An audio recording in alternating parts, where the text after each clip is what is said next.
अरुणाचल प्रदेश के तवांग सेक्टर में 9 दिसंबर को भारत और चीन की सेना के बीच हिंसक झड़प। उसके बाद अरुणाचल में ही जगहों के नाम बदलने की हिमाकत और अब एक बार फिर हिंद महासागर के 19 समुद्री तलों के नामों से छेड़छाड़।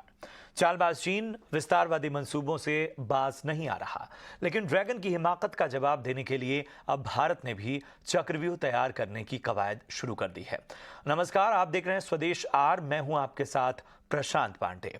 अपने विस्तारवादी मंसूबों के साथ हमेशा दुनिया को परेशान करने वाले चीन ने अब हिंद महासागर में भी पैठ बनानी शुरू कर दी है। चीन ने इसी महीने की शुरुआत में जहां एक और 2 अप्रैल को भारत के अरुणाचल प्रदेश में 11 विविध भौगोलिक जगहों का नाम बदलने की घोषणा की, वहीं दूसरी ओर उसने अब दक्षिण हिंद महासागर में समुद्र तल की 19 जगहों को 19 जो स्पीसीज हैं उनके नाम बदलने की घोषणा की है, जो भारतीय प्रायद्वीप से करीब 2000 किलोमीटर की दूरी पर है। लेकिन चीन की इस साजिश के खिलाफ भारत ने भी कमर कस ली है और नई रणनीति के लिए भारतीय सेना के टॉप कमांडर्स की बैठक हो रही है। इस 5 दिन के महामंथन से चीन के खिलाफ कौन सा चक्रव्यूह तैयार किया जाएगा, इसको हम जरा समझने की कोशिश करेंगे। आखिर क्यों चीन के खिलाफ एक घेराबंदी की आवश्यकता है, और इस पर चर्चा करने के लिए हमारे साथ खास मेहमान जुड़े हुए हैं। सबसे पहले परिचय करा दूं, हमारे साथ रिटायर्ड मेजर जनरल के सिन्हा साहब हैं, जो कि जाने माने स्ट्रेटजिक और डिफेंस एनालिस्ट हैं। बहुत बहुत स्वागत सिन्हा सर आपका ईटी नाउ स्वदेश में। और इसके साथ ही हमारे साथ श्वेता सिंह हैं, associate professor department of international relation, south Asian university से। श्वेता जी, आपका भी बहुत बहुत स्वागत। और आपको बता दें हमारे साथ माफ कीजिएगा, के सिन्हा इस वक्त हमारे साथ नहीं है। एम एस सोडी सर हमारे साथ इस वक्त चर्चा में जुड़े हुए हैं। और सबसे पहले सोडी सर, मैं आपके पास आना चाहूँगा। जो नाम बदलने की चीन की रणनीति है उसको देखने में हमें थोड़ा पीछे जाना पड़ेगा। मुझे याद आता है साल 2017 दलाई लामा का अरुणाचल दौरा जो है वो उसके बाद एक तरह की एक टेंशन हमने महसूस की थी, क्योंकि वो पहली बार उस वक्त तवांग जा रहे थे। उस वक्त 5 से 6 नाम करीब चीन ने बदलने की रणनीति अपनाई थी।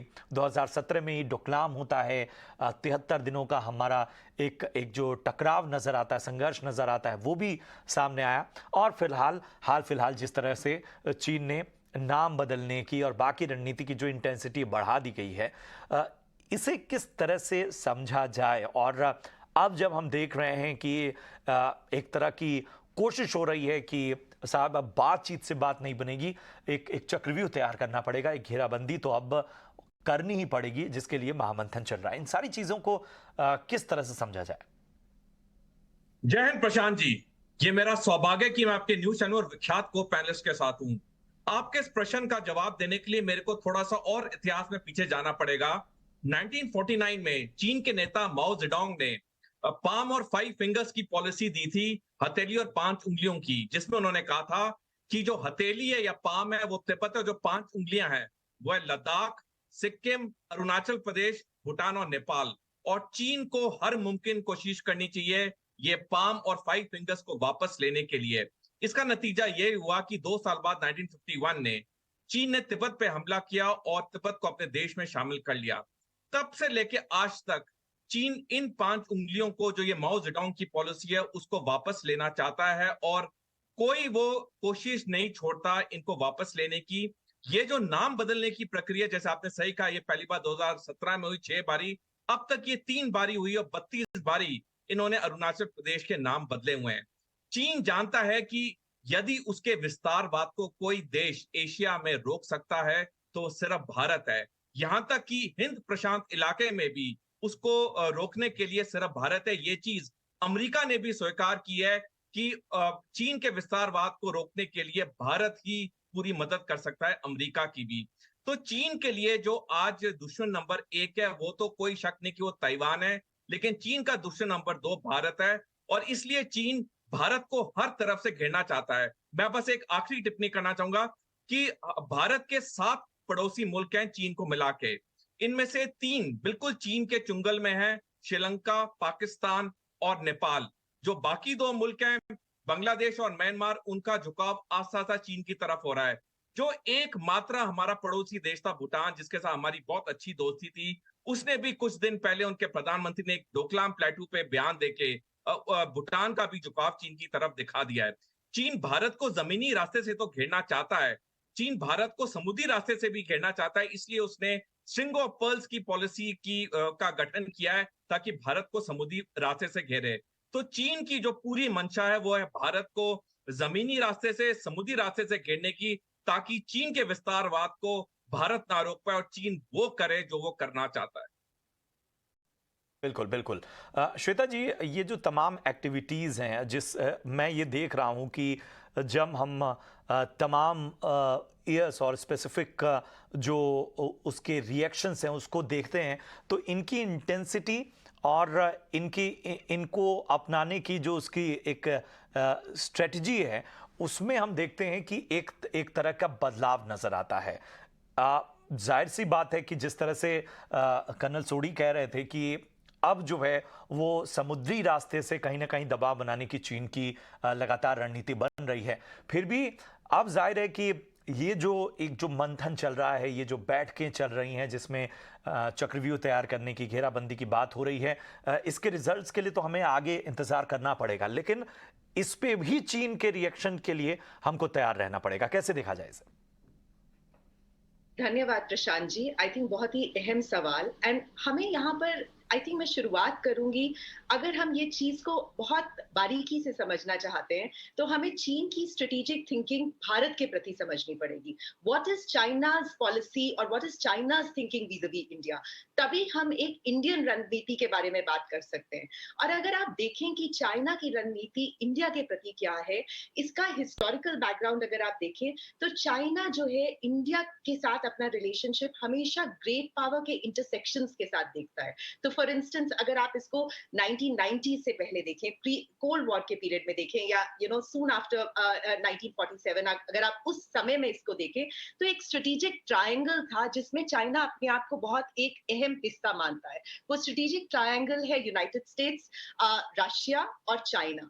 एंड वो इस तरह से देखता है कि इंडिया का रिलेशनशिप फॉर इंस्टेंस रशिया के साथ क्या है, इंडिया का रिलेशनशिप यूएस के साथ क्या रहा है। अब इस बारे में मैं क्यों बातचीत कर रही हूँ, ये इसलिए समझने की जरूरत है कि अगर हम इस वक्त देखें और आप देखें कि इंडिया यूएस रिलेशनशिप में प्रॉक्सिमिटी आई है, जब जब इंडिया यूएस रिलेशनशिप में प्रॉक्सिमिटी आई है, आप देखेंगे तब तब बॉर्डर स्कर्मिशेस जो हैं वो बहुत बड़े हैं। बट आज की डेट में पोस्ट 2020, अगर आप पोस्ट गलवान देखेंगे, इंडिया में स्ट्रैटेजिक एम्बिग्विटी नहीं है चीन के प्रति, इंडिया में स्ट्रैटेजिक क्लैरिटी है। तो इंडिया अब चीन को एज अ पार्टनर देश नहीं देखता है, in some senses India as a rival देश देखता है। तो इंडिया के, अगर आप इंडियन पॉलिसी को देखें तो इंडिया की स्ट्रेटेजिक कम्युनिटी में बहुत क्लैरिटी है। और अगर आप ये मिलिट्री ऑपरेशंस और मिलिट्री प्रिपेयर्डनेस देखें, ये एक बहुत ही अहम स्टेप फॉरवर्ड है, क्योंकि इससे एक बहुत क्लियर कट पॉलिटिकल सिग्नलिंग दी जा रही है हाईएस्ट लेवल्स पे। एंड ये पॉलिटिकल सिग्नलिंग किसी भी देश के लिए इंपॉर्टेंट है। सेकंड पहलू जो मैं आपके सामने रखना चाहूंगी कि अगर आप इंडिया की मिलिट्री प्रिपेयर्डनेस को देखें और अब हम ये स्ट्रेटेजिक क्लैरिटी के बारे में बात कर रहे हैं, जो इंडिया आज की देश पे आज के समय में है, उसमें जो उसकी पॉलिसी ऑफ सेल्फ रिस्ट्रेंट है उसमें भी चेंज आया है चीन के प्रति। तो ऐसा नहीं है कि अगर बॉर्डर स्कर्मिशेस होंगे तो इंडिया एस्केलेट करने से डरेगा। एंड इंडिया इस चीज को बहुत हद तक डेमोन्स्ट्रेट कर चुका है। पोस्ट गालवान फेज में अगर आप देखें, ऑपरेशन स्नो लेपर्ड जो हुआ, उसमें India did not recede backwards, India was part of the escalation moves. तो वो एक तरह से इंडिया की एग्रेसिव टैक्टिक्स को भी दिखाता है। ये इसलिए बहुत इंपॉर्टेंट है कि चीन की जो रीडिंग है इंडिया के प्रति, चीन सोचता है कि ऑल सेड एंड डन अगर बॉर्डर स्कर्मिशेस होते हैं, इंडिया टेंशंस को एस्केलेट नहीं करेगा। और इंडिया की जो strategic partnership United states of America के साथ है, वो इस अहम नहीं पहुंची है कि यूएस इंडिया चाइना रिलेशंस में इंटरवीन करेगा। आई थिंक यहाँ पर एक मिस कैलकुलेशन है और कहीं ना कहीं चीन को अपनी पॉलिसी इंडिया के प्रति रिकैलिब्रेट करने की जरूरत पड़ेगी।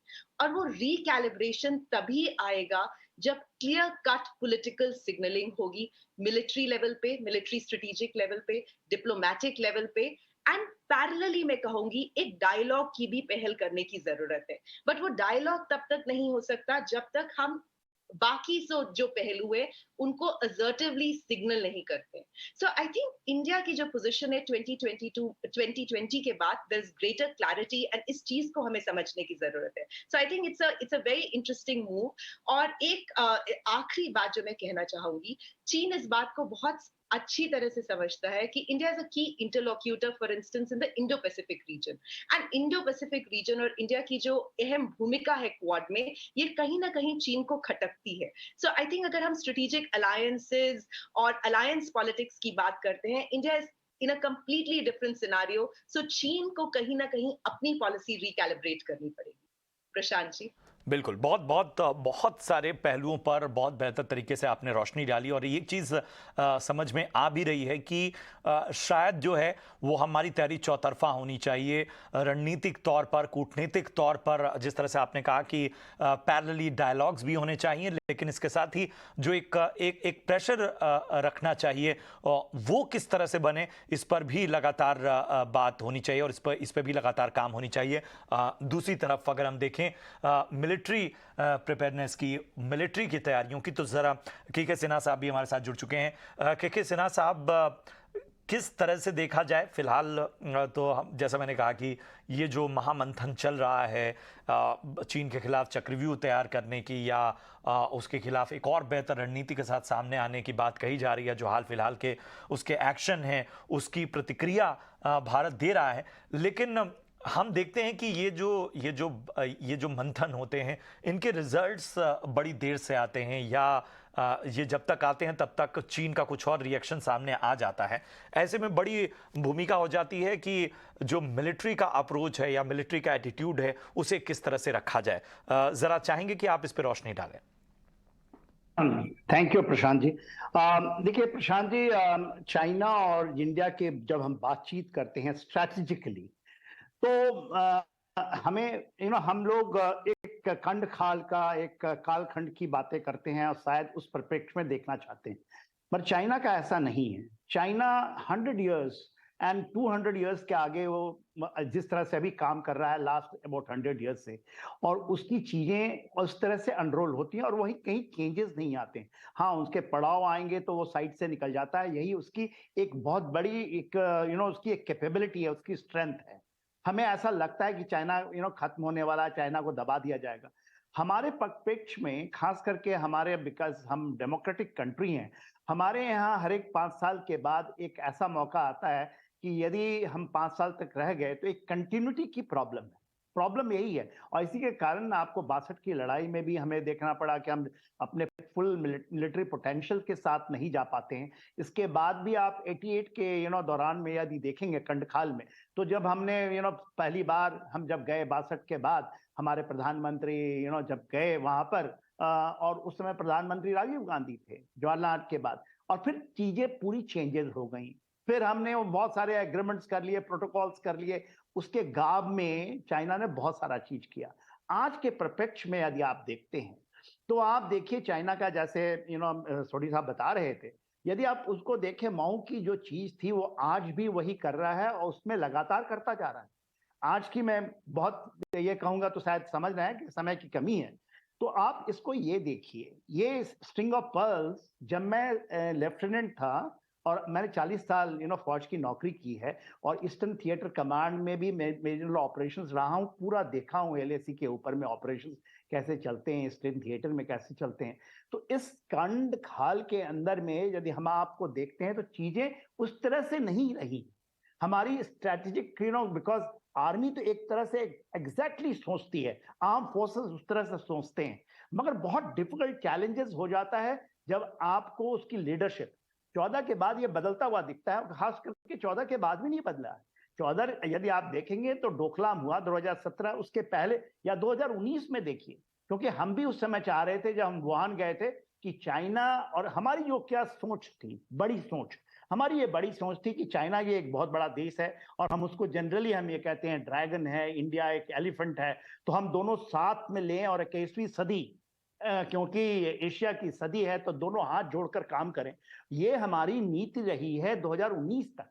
इसी और 19 के बाद जब 20 के बाद चीजें बदली, तो बदली हैं ये हमारे यदि डॉक्ट्रिनल, क्योंकि हमें इसे लेट डाउन करने, ग्रेट नेशंस के जो होते हैं स्ट्रेटेजिक विजन्स होते हैं, वो लेट डाउन होते हैं, वो लिखे होते हैं, उसकी डॉक्ट्रिन्स बोलचाल से नहीं निकलती। ये चीजें चाहे वो अमेरिका पेंटागन करता है वो दिखाएगा नहीं, या चाइना करता है। चाइना यदि आज कह रहा है 32 नामों को वो चेंज कर रहा है, उसके पीछे क्या मंशा है? 90,000 स्क्वायर किलोमीटर यदि आप ले लें ईस्टर्न थिएटर के अंदर में, उसने उसे क्या दिया? अरुणाचल प्रदेश, साउथ तिब्बत। आज के दिन हमें लगेगा हाँ बरसा साइड कर लो, ये कुछ नहीं है, ये हमारा ही है। उसने नाम पहले उसने किए आपके 11, फिर उसने 6, फिर 11 और अब 15, तो 32 जो नाम चेंज किए। और अब देखिए वो इंडियन ओशन रीजन के अंदर में जो अंडर सीज फीचर्स हैं उसके नाम बदल रहे, 9 के बदल दिए उसने। जो कोको आइलैंड है उसके अंदर में उसने म्यांमार से, क्योंकि वो साम दान दम भेद ये सब लगाता है। इसके पहले तो हम स्ट्रिंग ऑफ पर्ल्स कहते थे कि इंडियन ओशन रीजन में वो लगा रहा है, और मैं वही बता रहा था जब हम लेफ्टिनेंट थे उस समय हम स्ट्रिंग ऑफ पर्ल्स की बातें सुनते थे और समझते थे, महान की थ्योरी हम, तो वो जो चीजें हैं वो करता रहा है। और देखिए जैसे हबन टोटा के ऊपर में 99 ईयर का लीज है, गोदार की हम बात सुनते थे, वो गोदार तो बन ही रहा है, और सितवे जिसके अंदर में हमारा कालाडान प्रोजेक्ट है वो चलता है। तो देखिए आज बहुत अच्छी है कि पब्लिक डोमेन के ऊपर में ये आ गया है। हमारे हमारी को पैनलिस्ट हैं श्वेता, वो यूनिवर्सिटी से बिलोंग करती हैं, क्लैरिटी ऑफ थॉट है। तो ये जो चीजें हैं फिर ये देश के सिक्योरिटी डायमेंशन में जो स्ट्रैटेजिकल रियलिटी है उसको लेके चलती है।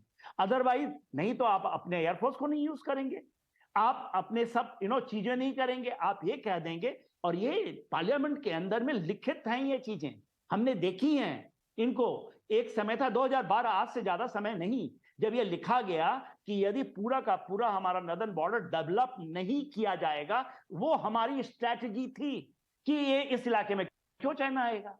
तो आप बताइए कितनी बचकाने बात, और ज्यादा समय नहीं है, खंडकाल को आप लिखिए तो ये आज के दिन लगता है कि हम बहुत स्ट्रांग हैं।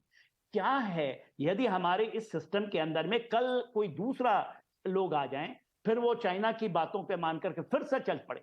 आज तो हम ये कहते हैं कि बॉर्डर के ऊपर में जो भी हमारी चीज है दैट विल डिसाइड हमारा और चाइना का रिलेशन। वो बस क्लियरिटी है, क्योंकि हमारे जो फॉरेन मिनिस्टर ये बार बार कह रहे हैं। और ये देखिए चीजें गलवान के बाद हुई, शहादत 20 लोगों की शहादत देने के बाद सेनाओं को, क्योंकि हम इसी चीज के बारे में मंथन करते हैं, और इंडियन आर्म फोर्सेस का ये रहा है कि हमारे जो चीजें हैं हर एक लेवल पे, चाहे स्टाफ कॉलेज से लेकर के या नेशनल डिफेंस कॉलेज तक, हम डेली वो वॉर गेम्स लोग दिखाते हैं, हम करते हैं, बातचीत करें, तो हमारी क्लियरिटी में कहीं प्रॉब्लम नहीं। प्रॉब्लम आती है जब आपको ये कहा जाता है आप ऐसे करो। आज ये कहा जा रहा है और पूरी चीज मुहैया कराई जा रही।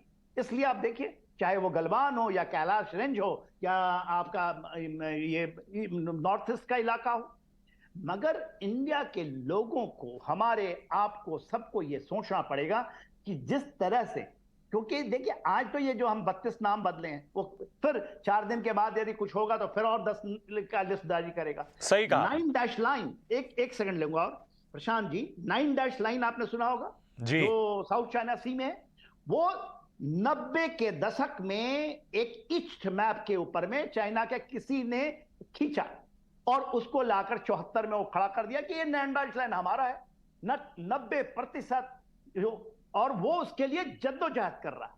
उसी तरह अभी 9 नाम बदले हैं नीचे, और वो कल आपके बच्चों के बच्चे जब आएंगे तो वो कह देगा तो इंडियन ओशन रीजन जो हमारा ये है वो सब हमारा है, क्योंकि हमने वहां बेस बना दिया कोको आइलैंड में। तो इन चीजों को हमको उस तरह से भी समझनी पड़ेगी।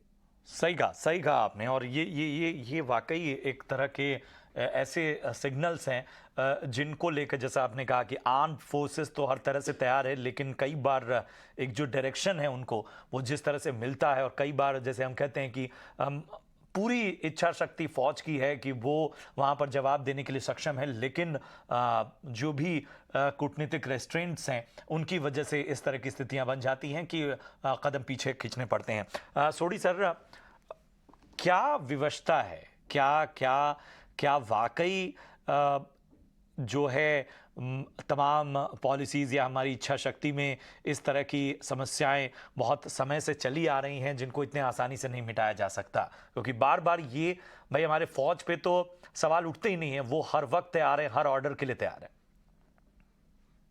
प्रशांत जी, जैसे जयंत सिन्हा साहब ने बिल्कुल सही कहा, जो हमें एक चीज एज अ नेशन करनी है प्रायोरिटी पे, वो है नेशनल सिक्योरिटी स्ट्रेटेजी हमें ऑफिशियली फॉर्मुलेट करनी है। आप अमेरिका को देखिए, उन्होंने पिछले साल 5 नवंबर को नेशनल सिक्योरिटी स्ट्रेटेजी को रिलीज किया और उसमें साफ लिखा था कि चीन उनका नंबर 1 दुश्मन है। ये विडंबना की बात है कि आज 75 साल के बाद ही हमारे देश में कोई नेशनल सिक्योरिटी स्ट्रेटेजी पॉलिसी नहीं है, और दूसरा इसकी वजह से हमारे पास कोई नेशनल डिफेंस पॉलिसी नहीं है। जब तक ये सबसे बड़ा कार्य लिखित में नहीं होगा, जैसे जयंत सिन्हा साहब ने सही कहा कि हर 5 साल बाद जब सरकार बदलती है, अगर कोई पार्टी आती है, उनका रवैया चीन की तरफ अलग होगा, पाकिस्तान की तरफ अलग होगा, तो जहां तक जो डायरेक्शन मिलनी है वो डायरेक्शन पूरे देश को नहीं मिलती है। क्योंकि नेशनल सिक्योरिटी स्ट्रेटेजी में सिर्फ सेना का काम नहीं है, उसमें बाकी भी सरकारी ऑर्गेनाइजेशंस का काम है। और जब तक ये national security strategy officially formulate होके पब्लिक डोमेन में नहीं डाली जाएगी, जैसे अमेरिका करता है, हमें क्लैरिटी चाहिए विभिन्न गवर्नमेंट ऑर्गेनाइजेशन में, वो कभी हमारा एकजुट जो एफर्ट है वो नहीं होगा। देखिए, जब भी देश अपनी सैनिक शक्ति में इजाफा करता है, उसमें सिर्फ सेना का रोल नहीं होता है, उसमें विभिन्न सरकारी ऑर्गेनाइजेशंस का भी रोल होता है, और मुख्य उसमें से है रेलवेज और बाकी भी कम्युनिकेशंस और ये सब।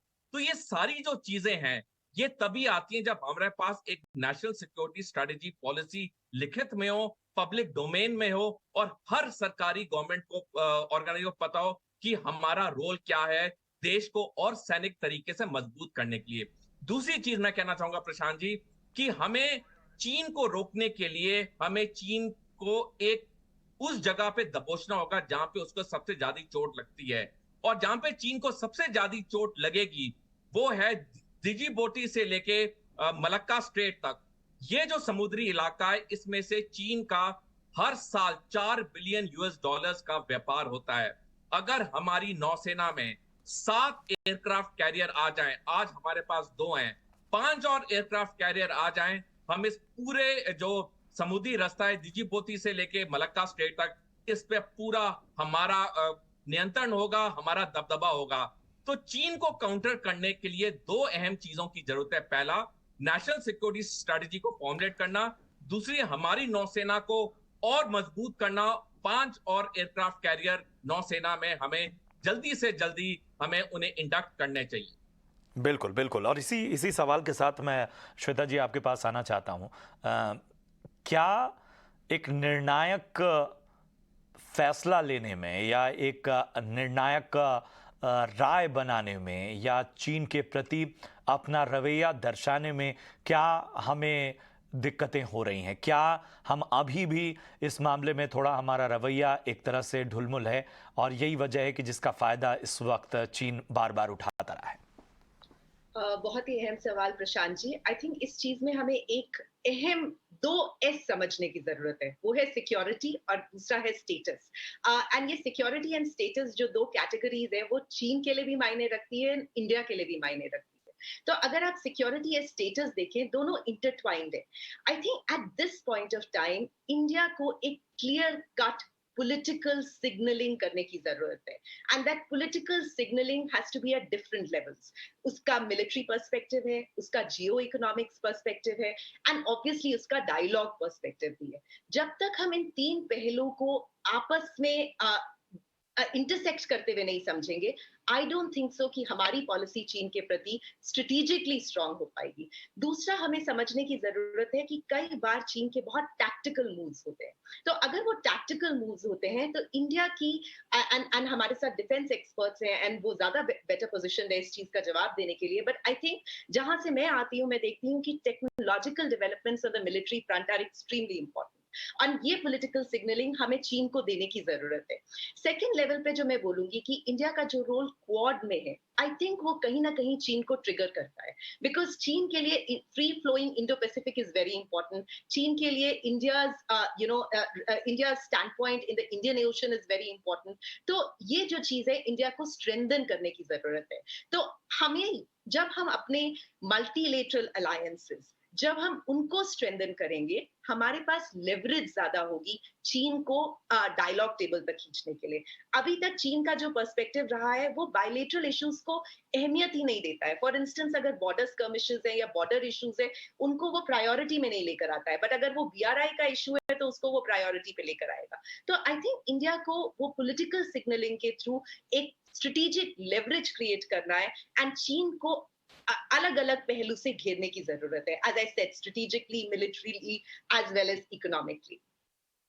तो बेहतर बात, बहुत बहुत शुक्रिया करेंगे श्वेता जी आपका। इसके साथ ही सोडी सर आपका भी बहुत बहुत शुक्रिया। सिन्हा सर आपका भी बहुत बहुत धन्यवाद इस चर्चा में शामिल होने के लिए।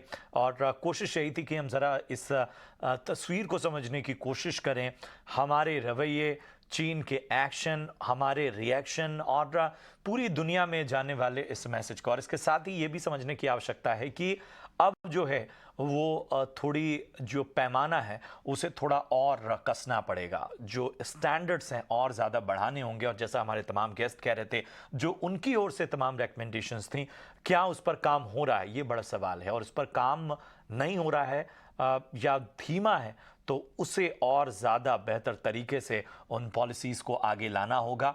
हमारी सेना सक्षम है, अब हमें पॉलिसी के स्तर पर, और जैसा कि हमारे गेस्ट ने कहा कि भी भाई आप इन सारी चीज़ों से दबाव बनाइए और साथ ही साथ वो जो डायलॉग वाला ऑप्शन है, जो विकल्प है, उसको भी एक तरह से समानांतर चलाते रहिए, जिससे कि एक जो छवि है भारत की वो लगातार बरकरार रहे। बहुत बहुत शुक्रिया करेंगे अपने तमाम मेहमानों का। और यहाँ हम एक छोटे से ब्रेक के लिए रुकेंगे। ब्रेक के उस पार आपको अहम खबरें बताएंगे।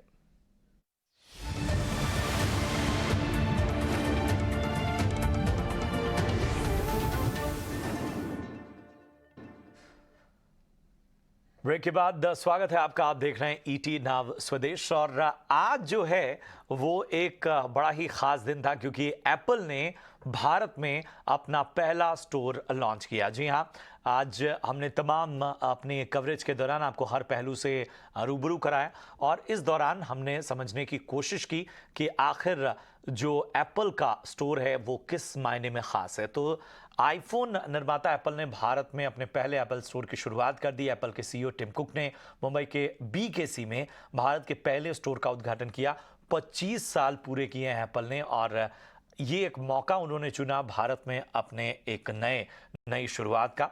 दिल्ली में भी वो एक नया स्टोर खोलने वाले हैं, और ये जो पूरा स्टोर है मुंबई का, जो कि BKC में है, ये एक तरह से इको फ्रेंडली और कंज्यूमर फ्रेंडली है।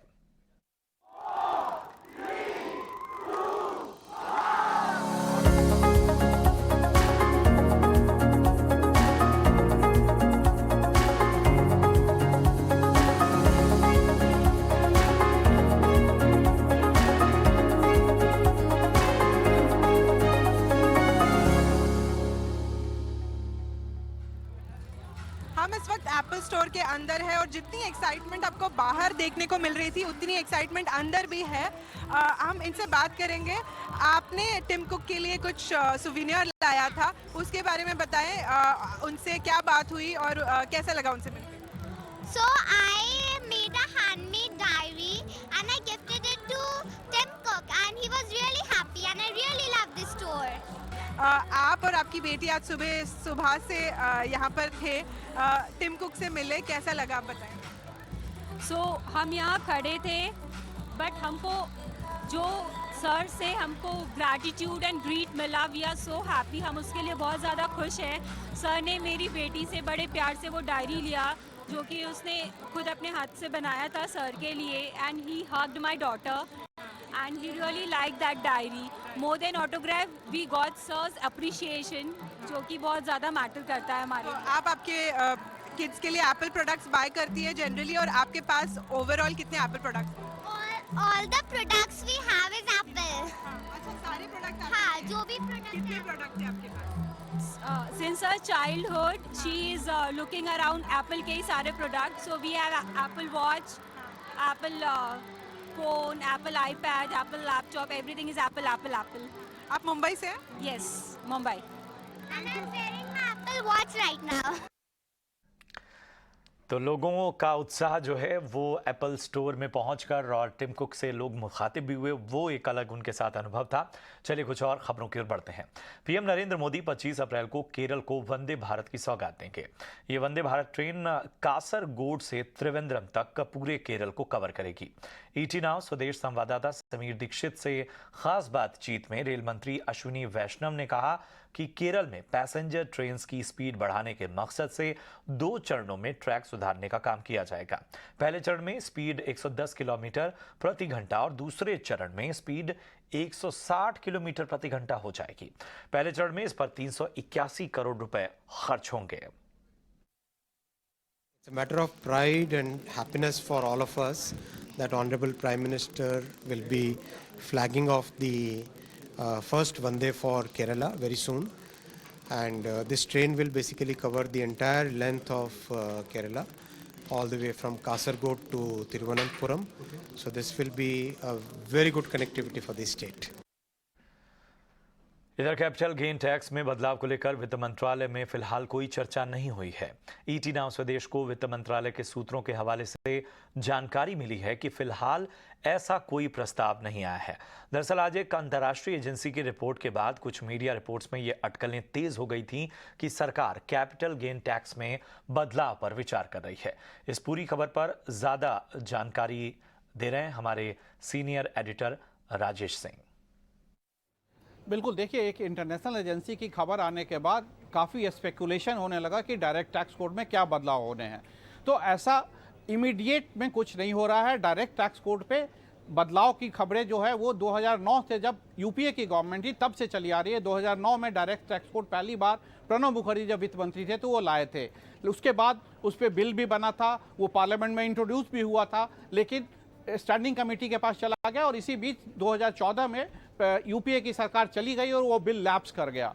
उसके बाद 2014 में जब मोदी आए उसके बाद से भी डायरेक्ट टैक्स की बात होने लगी और उसके बाद एक कमेटी बनाई गई थी, सीबीडीटी के चेयरमैन उस समय के, उनके अध्यक्षता में वो 3 मेंबर कमेटी को बोला गया था कि इस पे अपनी रिपोर्ट दे। वो रिपोर्ट 2019 में वित्त मंत्रालय को आ गई थी, लेकिन उस रिपोर्ट को अभी तक पिछले 4 सालों में वित्त मंत्रालय ने सार्वजनिक नहीं किया गया है, इसलिए उस रिपोर्ट में क्या है ये कहना मुश्किल है। तो सरकार जैसे इनडायरेक्ट टैक्स में बदलाव की कर जीएसटी ले आई 2017 में, वैसे ही डायरेक्ट टैक्स में बदलाव पर बात कर रही है और ये बात काफ़ी दिनों से चली आ रही है। हम कह सकते हैं 2015-9 से ही चली आ रही है, लेकिन वो बदलाव इमीडिएट फ्यूचर में होंगे तो हम कह सकते हैं नहीं।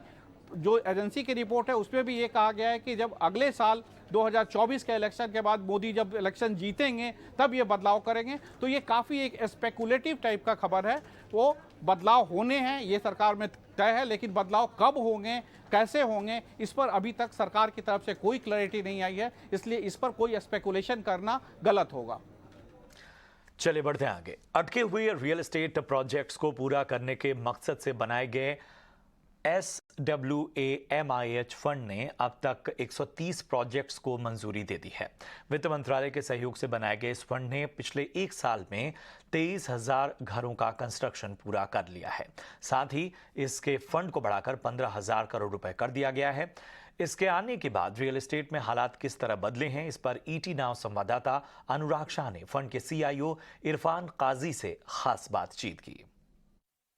सर, FY24 के लिए किस तरह के आपने डिस्बर्समेंट टारगेट रखे हैं और कितना बड़ा गेम चेंजर साबित हो रहा है जिससे स्ट्रेस प्रोजेक्ट्स के अंदर रिलीफ मिल रही है? तो हम हमारे लिए डिस्बर्समेंट टारगेट्स नहीं रखते। हम लोग ये टारगेट रखते हैं कि हम कितने घर कंप्लीट करेंगे।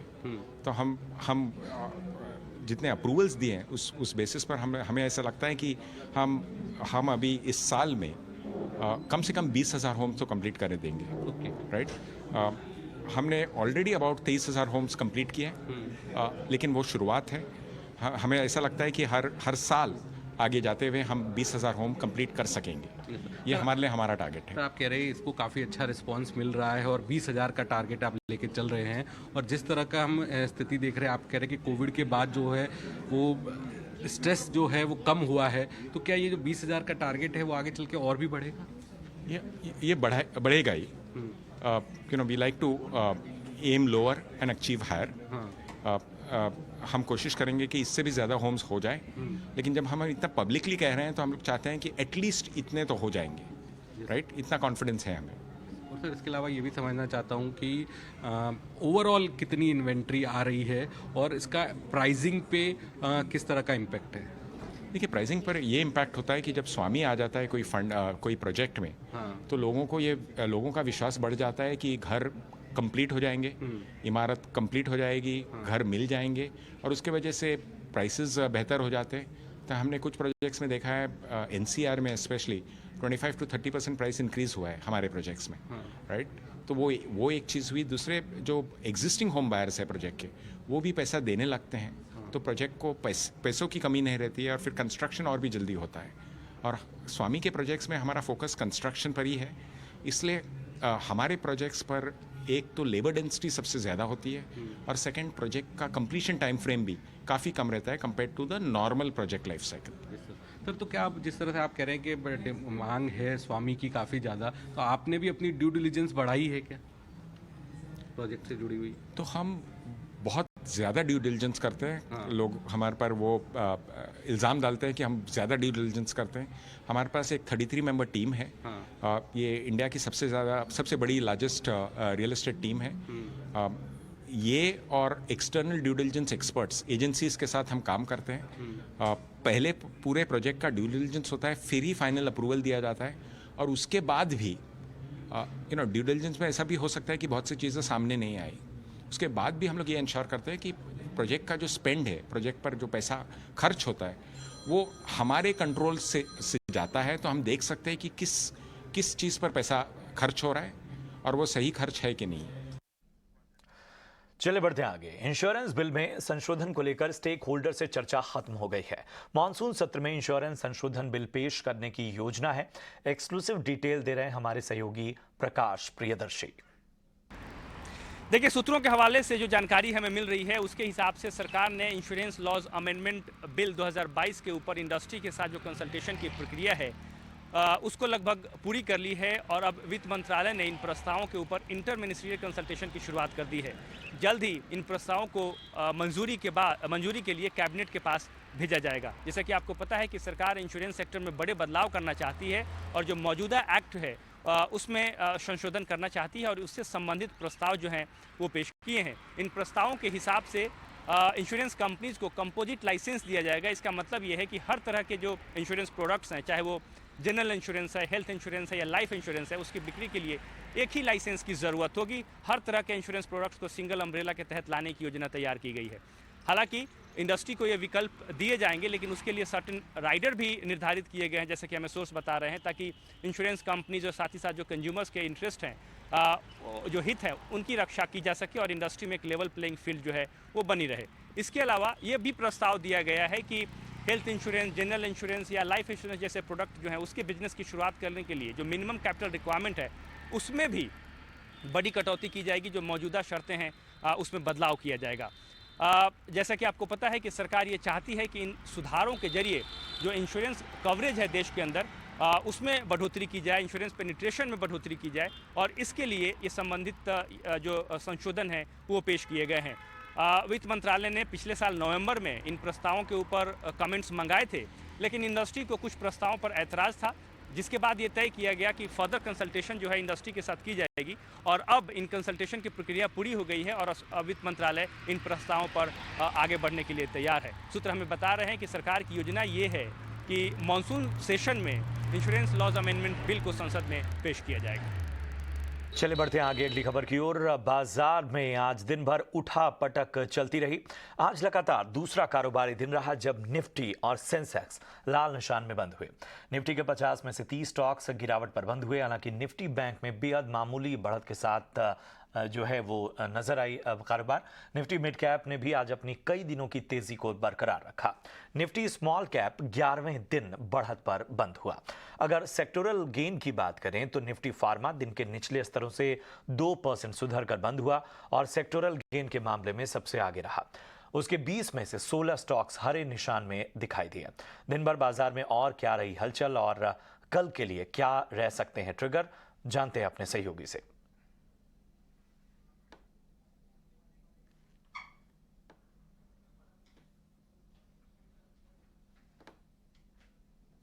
बाजार में आज हमने देखा कि आज दिन भर एक दायरे में कारोबार होता हुआ दिखाई दिया, बट क्लोजिंग जो हुई वो कमजोरी के साथ ही हुई। निफ्टी 17,660 के पास बंद हुआ और इसके अलावा बैंक निफ्टी में भी देखेंगे तो सपाट ही यहाँ पर क्लोजिंग देखने को मिली है। तो इंडेक्स में ज़्यादा कुछ एक्शन नहीं था, इनफैक्ट आज कमजोरी ही देखने को मिली लगातार दूसरे दिन भी, लेकिन स्टॉक स्पेसिफिक एक्शन आज भरपूर नजर आया और खबरों के चलते, सेक्टर स्पेसिफिक एक्शन के चलते हमने देखा जो स्टॉक स्पेसिफिक तेजी थी वो काफ़ी अच्छी देखने को मिली और वो एडवांस डिक्लाइन रेशियो से भी समझ में आ रहा है। अगर एडवांस डिक्लाइन रेशियो भी देखेंगे तो हर एक गिरने वाले शेयर के सामने करीब 2 शेयर ऐसे थे जो कि मजबूती के साथ कारोबार कर रहे थे। तो स्टॉक स्पेसिफिक एक्शन दिन भर था आज बाजार में और आज हमने देखा कि कुछ सेक्टर्स में अच्छी परफॉर्मेंस भी देखने को मिली। मिसाल के तौर पर आज फार्मा में आज शानदार तेजी थी। जेपी मॉर्गन की बुलिश रिपोर्ट देखने को मिली। उसके बाद हमने देखा लुपिन सिप्ला जैसे स्टॉक्स में आज तेजी थी। डिवीज लैब आज का टॉप निफ्टी गेनर था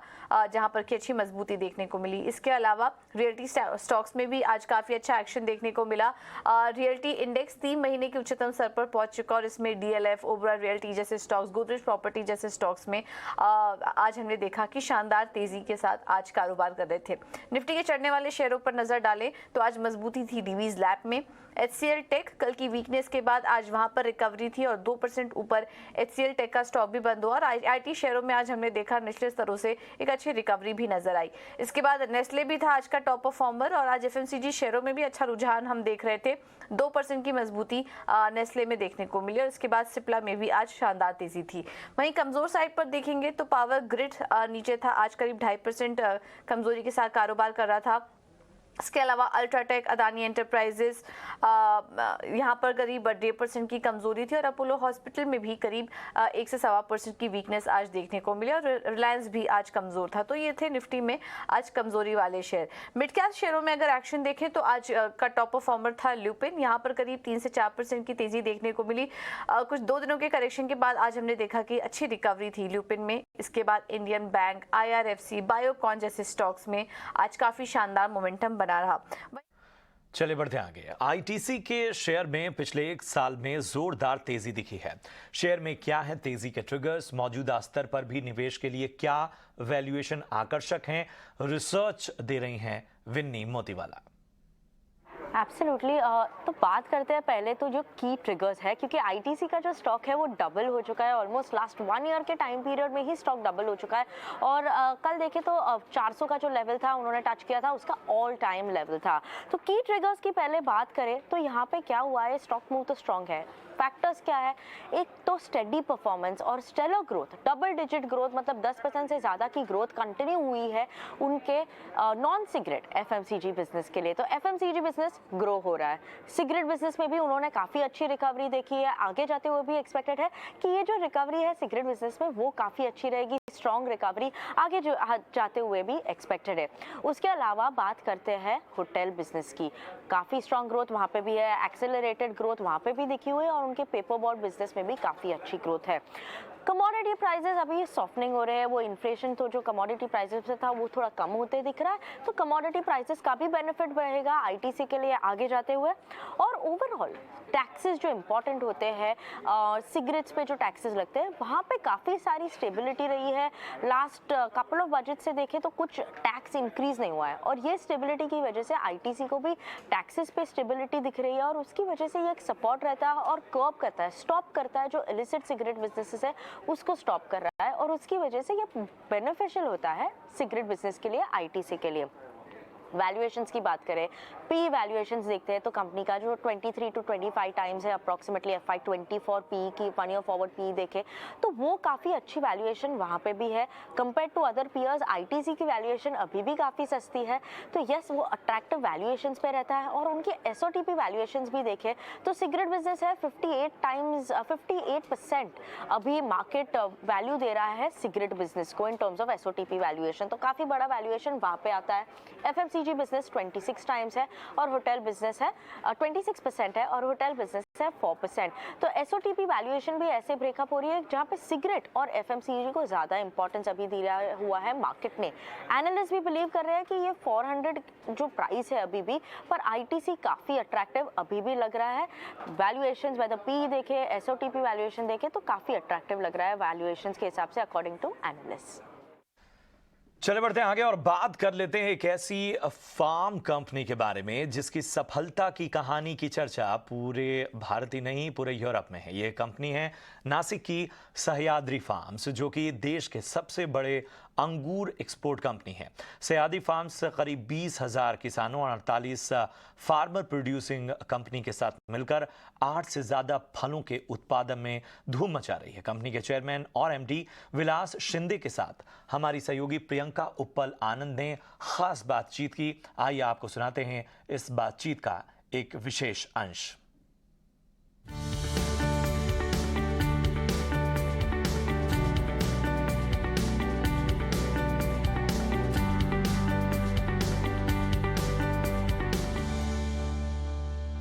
मेरे पीछे आप ये जो पूरा एक ग्रेप फार्म देख रहे हैं और इनफैक्ट एक बहुत बड़ा सा प्लॉट देख रहे हैं, ये आज और अब कुछ साल पहले तो इतना बड़ा बना, लेकिन इसकी शुरुआत एक छोटे से कदम से ही हुई थी। छोटा कदम था लेकिन विलास जी के सपने बड़े थे, लेकिन कारवा बहुत बड़ा बन गया। विलास जी, मैं तो पहली बार किसी ग्रेप फार्म में आई हूँ, मेरे लिए तो एक्सपीरियंस भी बहुत अच्छा है, लेकिन एक ग्रेप फार्मिंग ये पूरी कोऑपरेटिव सोसाइटी का मॉडल बना कैसे? आपने क्योंकि हमने देखा कि अमूल का जो कोऑपरेटिव सोसाइटी का मॉडल है वो बहुत ही टेस्टेड है, टाइम एंड टेस्टेड है, डोमेस्टिक ग्लोबल सारे शॉक्स प्रूफ है, तो क्या कहीं ना कहीं से वहाँ से इंस्पिरेशन हुई, कहाँ से शुरुआत हुई? मैंने जैसे बताया कि जो प्रॉब्लम्स है इंडिविजुअल फार्मर के, उसको अगर सोल्यूशन निकलना है तो ताकत बननी चाहिए, और ताकत बननी है तो कलेक्टिव चाहिए जी, और कलेक्टिव प्रोफेशनल होना चाहिए। तो अमूल एक इंस्पिरेशन रहा हमारे लिए कि अमूल में जिस तरीके से छोटे मिल्क फार्मर एक साथ जोड़ के एक पूरा एक ब्रांड बना सब किसानों का, और वो पूरे मार्केट पे आज कंट्रोल कर रहा है, तो वैसे फिर हम लोग क्यों नहीं कर सकते? हम लोग सिर्फ पैदा नहीं करेंगे, सिर्फ प्रोडक्शन नहीं करेंगे, तो हम लोग उसके आगे की भी जो काम है उसका जो भी कुछ पोस्ट सर्विस मैनेजमेंट है, मार्केटिंग है, सप्लाई चेन है, ब्रांड क्रिएशन है, सब में करेंगे।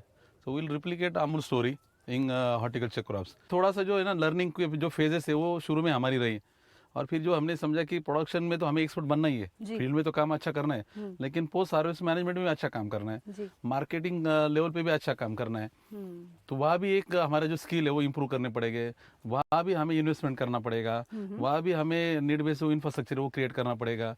आज जैसे ग्रेप के लिए मैंने ड्रिप इरिगेशन से लेके ये स्ट्रक्चर से लेके ये क्या ना इन्वेस्टमेंट किया, उसके लिए कुछ काम किया है, तो सेम मुझे आगे का भी पोस्ट सर्विस मैनेजमेंट भी करना पड़ेगा। ग्रेप से जो बना वो ग्रेप में ही वापस आप इन्वेस्ट करो, ऐसे स्टेप बाय स्टेप, फिर वो देन तो आज सह्याद्री कितना बड़ा कितनी बड़ी कंपनी बन गई है? आपके लास्ट टर्नओवर पड़ रही थी मैं लगभग 800 करोड़। इस साल हमने 990 करोड़ पे हमने ये लास्ट फाइनेंशियल क्लोज किया, ऑलमोस्ट 1000 करोड़ हमने टच किया है। और सह्याद्री अभी 2015 से लीडिंग ग्रेप एक्सपोर्टर है, we are number 1 since last 8 years। Sahyadri is also largest tomato processor in country now. तो ग्रेप के साथ बाकी भी हॉर्टिकल्चर क्रॉप है, 7 साल में ग्रेप के साथ टोमेटो, पोमग्रेनेट, बनाना, मैंगो, ये सब में सेम अप्रोच से सह्याद्री की अभी पूरी इकोसिस्टम बन रही है। बिल्कुल, एक्चुअली शायद आप कभी या फिर कोई ऐसा कस्टमर जो टेस्को की सुपरमार्केट में गया हो, या फिर जर्मनी की कोई बड़ी हाइपर मार्केट में गया होगा, या फिर स्विट्जरलैंड की कूप से उसने कुछ ग्रेप्स खरीदे हो, तो हो सकता है one of the grapes Sahyadri से हो। बिल्कुल बात सही है ना? बिल्कुल, ऑलमोस्ट 16% ग्रेप्स इंडिया से यूरोप मार्केट में जो जा रहे हैं वो सह्याद्री के हैं। जी। और चलिए अब बात महाराष्ट्र की सियासत में मचे घमासान की। बीजेपी में शामिल होने की अटकलों के बीच अजीत पवार ने पहली बार अपनी चुप्पी तोड़ी है। प्रेस कॉन्फ्रेंस में अजीत पवार ने एनसीपी के समर्थकों के साथ बीजेपी के गठबंधन की तैयारी को सिरे से नकार दिया। एनसीपी नेता अजीत पवार ने साफ किया कि वो एनसीपी में हैं और हमेशा एनसीपी में रहेंगे। उन्होंने कहा कि गलत फहमी पैदा करने की कोशिश इस वक्त की जा रही है। आपण जे काही सातत्याने माझ्याबद्दलच्या बातम्या पसरवताय किंवा दाखवताय, मी आपल्याला सांगेन की त्याच्यामध्ये यत्किंचितही तथ्य नाही। तुम्ही जे दाखवलेले 40 आमदारांच्या सह्या घेतल्यात, असं काही आमदारांच्या सह्या घेण्याचं कारण नाही। आम्ही सगळेजण राष्ट्रवादी काँग्रेस पक्षाचेच आहोत, राष्ट्रवादी काँग्रेस पक्षातच राहणार आहोत। त्याच्यामुळे ह्या बातम्यांना कुठल्याही प्रकारचा आधार नाही।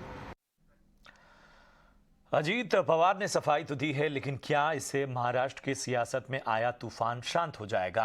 पूरी खबर पर डिटेल्स दे रहे हैं हमारे सहयोगी अभिषेक अवस्थी।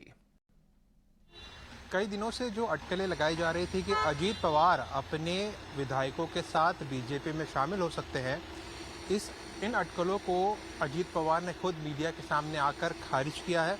वहीं ये साफ कर दिया है कि अजीत पवार और एनसीपी दोनों एक है और शरद पवार उनके लीडर है और एनसीपी के अंदर किसी प्रकार की कोई फूट नहीं है। और साथ ही साथ महाविकास आघाड़ी के साथ वो डट कर खड़े हुए हैं।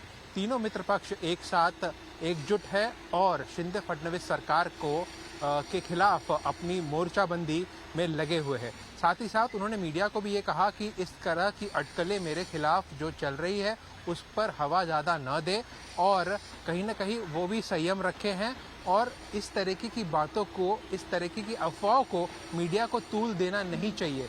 साथ ही साथ जिस प्रकार घटनाक्रम महाराष्ट्र में राजनीति का चल रहा है, उसके चलते कहीं ना कहीं ये एक स्पष्टीकरण अजीत पवार की तरफ से आया है, लेकिन कहीं ना कहीं अनप्रेडिक्टेबल रही है महाराष्ट्र की राजनीति। तो कल क्या होगा वो किसी को नहीं मालूम, लेकिन आज की तारीख में जिस तरीके से अजीत पवार ने सामने आकर खुलासा किया है और कहीं ना कहीं खंडन किया इन सभी खबरों का और ये मेंटेन किया है स्टैंड कि वो महाविकास आघाड़ी के साथ बने हुए हैं।